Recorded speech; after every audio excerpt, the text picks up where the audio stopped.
And I want to thank everybody for joining me this evening to Real Estate, the Good, Bad. I think I put actually great, good, bad, and ugly. My name is Tanya Eldred, and I am a licensed real estate broker. I have over 100 agents throughout Florida that I manage on a day-to-day basis. We'll talk a little bit about managing and how that differs when it's an I-9 person or somebody with a paycheck. But these are I-9 contractors.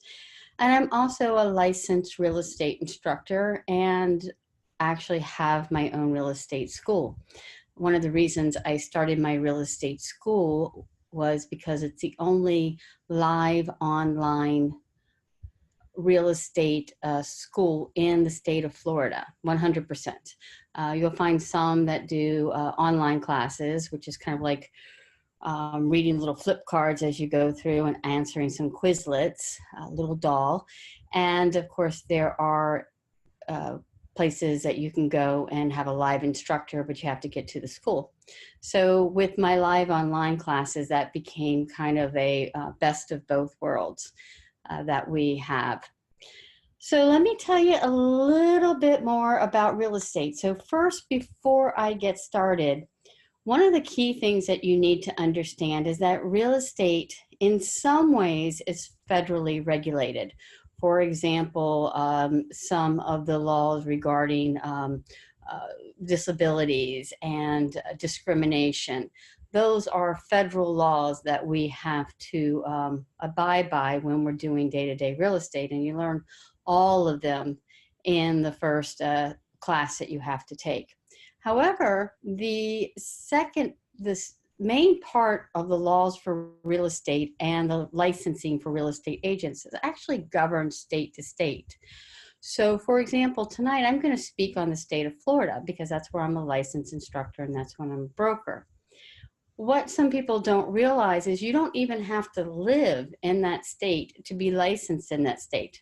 At least in the state of Florida, there is no reason why you can't live there. Now, if you were going to be a full-time real estate agent and you're going to go show houses in the state of Florida where you're licensed, of course you want to live there because nobody wants to drive down from North Carolina to do that. But one of the things I'm going to speak about tonight is referral agents and how you can live anywhere in the United States, be a Florida licensed real estate agent, and make money referring out buyers or sellers to other agents around the country. So a perfect example of this is I have a friend who lives in Virginia. Her neighbor was going to move. If she was a referral agent in Virginia and her friend told her about this and she said, "Hey friend, I'd like to help you. Let me get you in contact with some great agents." So what this referral agent would do is get on the phone with a couple agents in that area where she was going to sell the house, talk to a few people and connect the seller up with those agents, and then contact the other state where her friend was going to move to and find a buyer's agent who could help show her around. Now, each time when she made these introductions, she would get a referral agreement. It is something that's signed by both brokers. It's saying that this agent is going to get paid, we'll use a figure, 25% of the commission on the sale of this house. So she would give that to the one who's selling. And then for the other agent where she's buying, she would have a similar one, but for the purchase of this house. So each time they would sell, she would get that commission. Now, again, she could have a Florida license, be living in Virginia, and have her neighbor moving to Colorado and have an agent out there and still get paid the same way. People don't promote this, but they just don't understand how well you can use this. So we are going to go over the licensing for the state of Florida. So let's go through that. Now, one other key thing that I want to make note of is that there is a difference between a realtor, which you've probably seen usually in capital letters, R-E-A-L-T-O-R, and a real estate agent. A realtor is somebody who has joined the National Association of Realtors.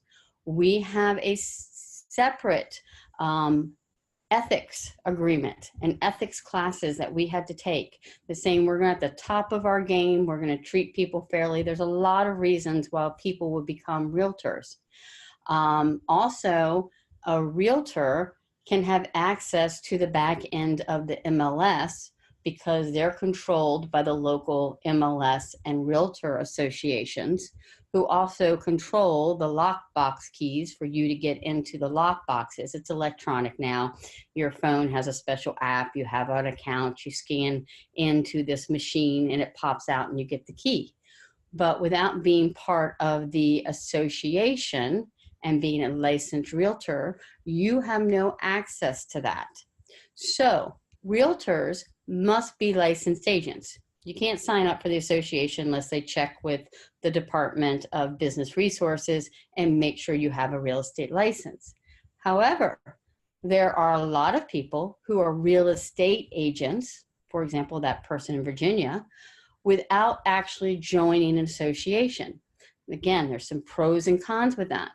If you're not with as a realtor, you can still do some licensed real estate work. You won't get fined for it. By the way, I think that in Florida, the first fine for doing something only a licensed agent can do and getting caught, I think is $5,000 fine. So it's not a cheap, oops, I made a boo-boo kind of thing. You don't practice real estate unless you're a licensed real estate agent. You don't have access to the MLS and the houses and the lockboxes unless you're a licensed realtor. Okay, but there are people out there, commercial real estate agents, generally don't join the MLS or become realtors because they actually have a separate database for commercial and they don't have to be on the MLS. A lot of times you don't see commercial businesses for sale on the MLS. So a lot of commercial agents don't bother joining that. Now, actually, since we're on here, we're talking about good, great, and ugly. Let me show you. This is one of our local associations that some of my agents have joined with. Usually you join the one that's closest to you because it has classes and everything like that. But you can see, depending on when you sign up, because some of these are prorated at different times, your fees for being a realtor are $1,100 per year, okay? So this is a hurdle to overcome. So when you first join and you've just finished school and you need to pay this out, if you haven't taken that into consideration, sometimes, oh, I didn't share my screen with you. I apologize. You guys must think I'm crazy. Give me 2 seconds. I will share the screen. Oh, it's going to be one of those days. I'm uncaffeinated. All right. Let me share this with you. Okay, so this is Pinellas County, which is near me. Many of my agents belong to this one. I belong to another one called West Pasco, probably in the Tampa area. There's about 5 different associations that you can join, or organizations. And for this one, again, fees are $1,100. It depends on what time of the year you join. Sometimes it's a little less because some of these are prorated. Sometimes it's a little more.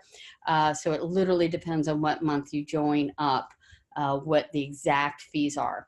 But year to year, this gives you a good idea of what you would be paying out. Now, we're going to keep on this little thing about, the good, bad, and ugly. That's kind of bad. It's not ugly, but it could be better. I've never been a fan of paying the dues.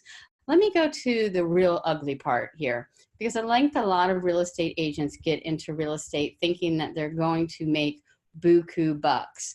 But if you look up here on the top, expenses of realtors, 36% of them, paid some kind of split out with their, no, that's not right, followed by graduated commissions. Oh, with a fixed commission. Okay, so a lot of the agents have a fixed commission. We have a fixed commission. I'll talk about selecting your broker later on. But for agents who have been in the business 16 years or more, think about that, 16 years, their median gross income, was $71,000 a year. Now this, of course, is gross. It's not even net. It's not even after the $1,000. 2 years or less, $9,000 is the median gross income before they pay out their expenses. For most people, they're actually paying to be real estate agents. They're not actually making money. And should they decide to go work at McDonald's, they would probably be making more. So that's the ugly part. Unless you get in with a good broker who's going to help you and get those leads and nurture you and mentor you, it is very hard. In fact, 80% of the agents who come into real estate quit within those first 2 years. Probably 2 years, because what happens is you're licensed for 2 years with the state, and then you have to renew up. So somewhere in that 2 years, they just gave up, probably because they were like eating less than a McDonald's worker before expenses, and those bills came due again. And they were like, why should we do that? So that's the ugly. Those big, huge prices that people give you aren't necessarily there. Now, they are possible for the right agents who work. You can make six figures in this business. I know many agents who are in my brokerage who make six figures, bring home six figures a year. Okay. And they've got some flexibility. Between you and me, one of the greatest parts of doing real estate is the fact that it has that flexibility. You have the ability to work the hours you want. If you need to take your daughter to the doctor's appointment, you can. One of the things, though, you have to realize is that buyers don't necessarily want to work on your schedule.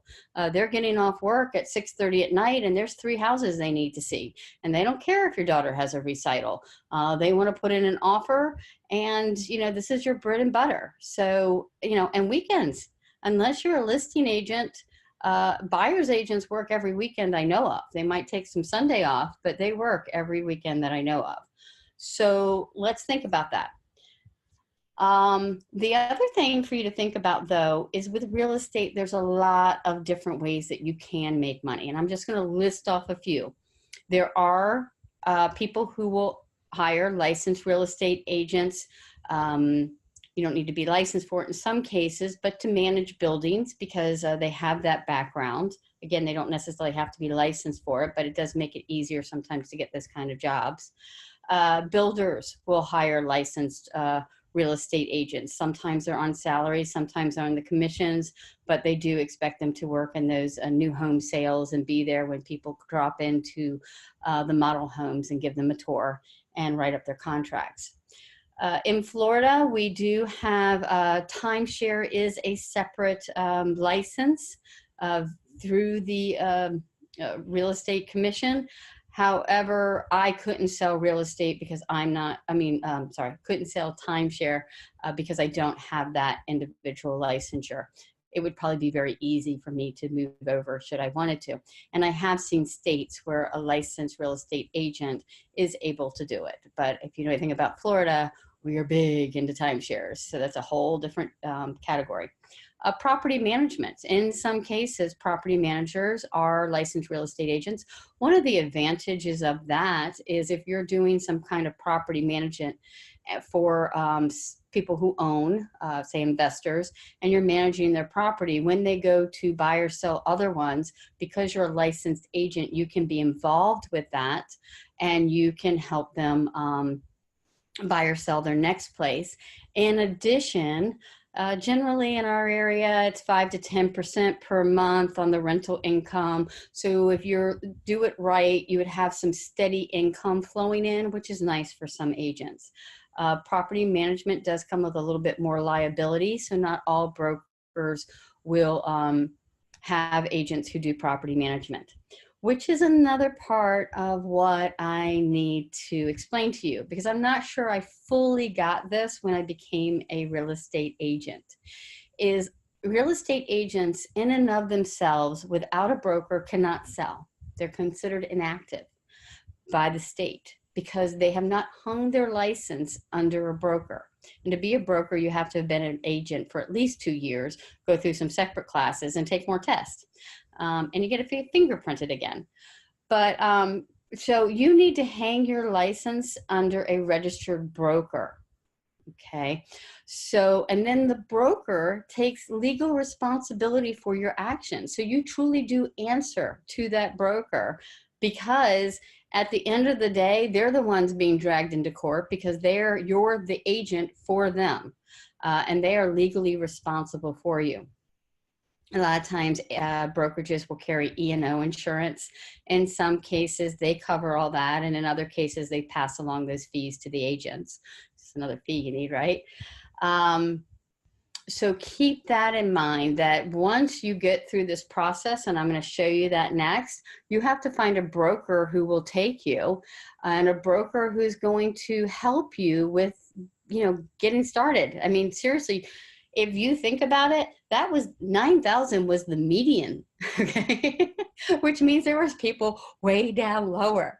So I know agents in the industry who have literally been an agent for a year, never sold one property, but they've been paying their broker tons of fees, and they've been paying the associations over $1,000 a year, and they've been paying for the license through the state, and they've never had a dime come in.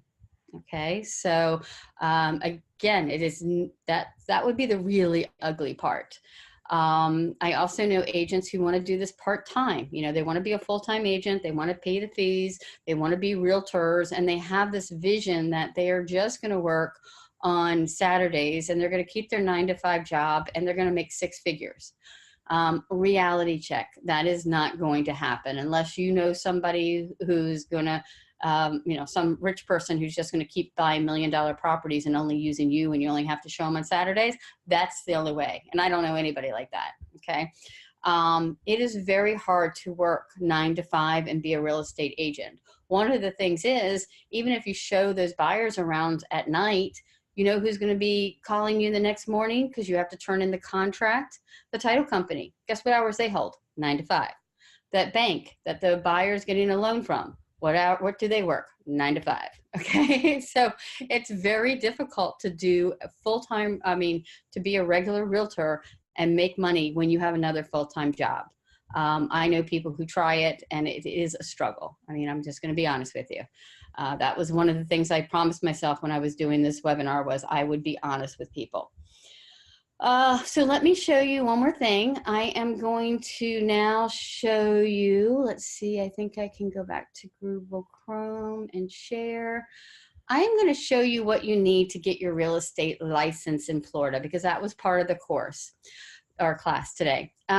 One, you need to take a 63-hour pre-licensing class by a licensed real estate school. Now, please make sure that they are licensed for the state that you want to take it in. For example, if you enrolled in my school, live online classes start next month in June, 2 weeks, kind of late morning to right before dinner gets out, getting dinner, and you wanted your North Carolina license, it's not going to work. So make sure that you are looking in the right state to get that. Now, the other very cool part about this, I'm going to scan down here to the bottom, is, again, the licensing requirements for the state of Florida is you have to be 18 years old.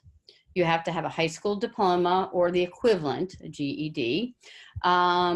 You need some type of social security number, but you do not need to be a U.S. citizen, and you do not need to be a resident of Florida, okay? You put in an application with the state. You complete your pre-licensing course. Now, a lot of people will start the course and then put in the license. There is a fee with that. I want to say it's like $85, but don't quote me on there. It's written somewhere around here. Then you take the course. You pass the course with at least a 70, and you need to pass the state exam with a 75. I will still highly recommend that people take the licensing course with a live instructor. The reason being, hopefully that live instructor is going to give you the tools to pass the test. Because guess what happens in the state of Florida? 60% of the people who take the test flunk on their first try, the state one. Seriously, 60%. I was like, that's more than half. So when I figured that out, and I had already taken I was in Virginia, and I took an online course, and I had to do a ton of extra studying, including buying an extra book or two that really prepped me for the exam. because I learned very quickly by several sources that that online class did not prepare me for that exam. So you need the class. Now the state registration includes fingerprinting. When I was in, for some reason I was supposed to put a link here and it didn't show up. But anyway, so when I was with the, in state of Virginia, I was allowed to go to the local police department and get fingerprinted, and they sent it in. There's also a couple national fingerprinting companies that they can use to do that. So you would just check where you were. If you're in Florida, I think they have them at every UPS store, are authorized to do the fingerprinting, and there's a couple other locations too. You need to put your license in with the state through DBPR, and you take the state exam. All right, so that was about it. There's some exam prep classes and things that we have that if you took it online, but you really want to make sure you take the test, we have some intensives that you do for the weekend. In and of itself, if you're pretty good at studying and you did okay in school taking some tests, you're going to pass this. It is not rocket science. We are not doing huge engineering. I mean, there are a few math questions. I want to say it's no more than 10. And if you flunked every math question, you could still pass this test. And I got tons of tips for passing those math questions. So, you know, actually getting your real estate license is not necessarily that difficult. Once you get your license, once you've taken the test and passed it, then to actually do day-to-day real estate, you have to find a broker. And maybe I'll do a separate class on finding a broker, or somebody can contact me off of here, however you heard about me, about how you do that. Here is the other thing that I want to give you another resource real quick. This is the website Recruiting Real Estate Agents, and it's actually from me and my brokerage. I'm the managing broker. There is an actual another broker above me. But if you look on here, on my page, Recruiting Real Estate Agents, and I don't know what this is doing. I don't know why it's popped up. I don't want to open system preferences. Give me 2 seconds, guys. Something did weird. All right. So if you look on here, I have learned more if you're a newer agent in the different stages, but I have a section here on building referral income. And I just want to talk to that because a lot of the advertising I've been doing was for people who wanted to be referral agents. You know, basically you have to do everything I just said. Oh, see, I have prices on here. So, you know, depending on what class, this is how much you pay. $99 for the, yeah, $84, sorry, and $65 for fingerprinting. Once you become you can pay $37 for the test. Okay, so I've got some prices on there. That's what you do. But let's suppose, again, you're out of state and you want to do this. Well, how the heck am I going to make money? Just unless my my neighbor moves, how the heck am I going to find people if I'm not really a licensed real estate agent? Well, referral agents have the advantage of you have sometimes more time. And I'm putting together a program for referral agents who want to really learn how to do the marketing, build community sites, network in with people. Let me show you a great example. I'm going to go to my Facebook account, and I am going to a website called Moving to Florida. This is not my site. It's just done very well. It has 6,500 members. She's been building this for a while. And what happens is she could really make more money with this because she has an agent in almost, let's see, in almost every city that can, that she refers to. So if you're an outside agent, you're actually not allowed to talk on here. So the sponsors who pay her, or a real estate agent, say in the state of, in the city of Tampa or Orlando or Miami, pay her a fee to be their go-to agent. And every time somebody's on here going, I'm moving to Tampa and I need an agent, and they do it all day long, you know, the sponsored agent who's paying them can jump up. Now, I'm not sure how much these agents are paying, but think about this a different way. Suppose you started a site like this, and it could be, moving anywhere. You could be moving to Georgia. You could be a community site, it could be anything. And you start being the go-to person when people need some suggestions as to who's a good agent.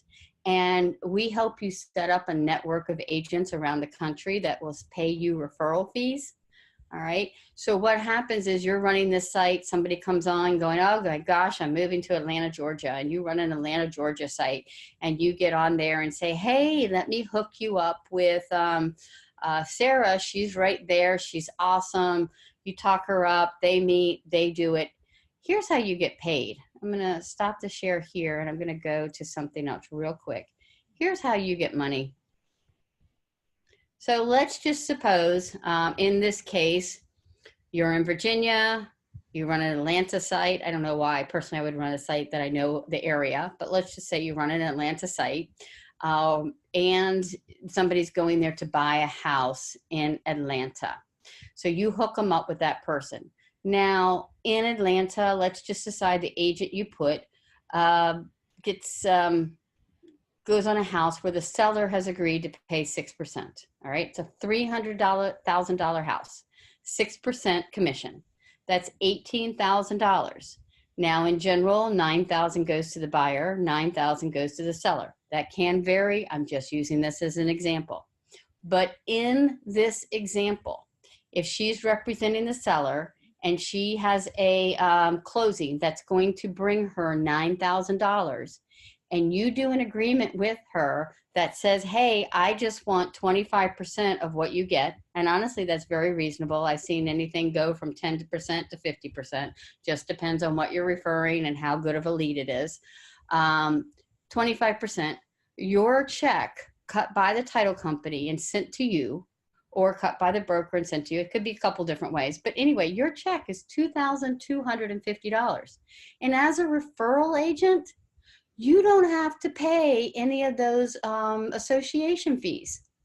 You don't have to do it. So, that is great. Our referral agent program for Realty Partners is $100 per year. That's it.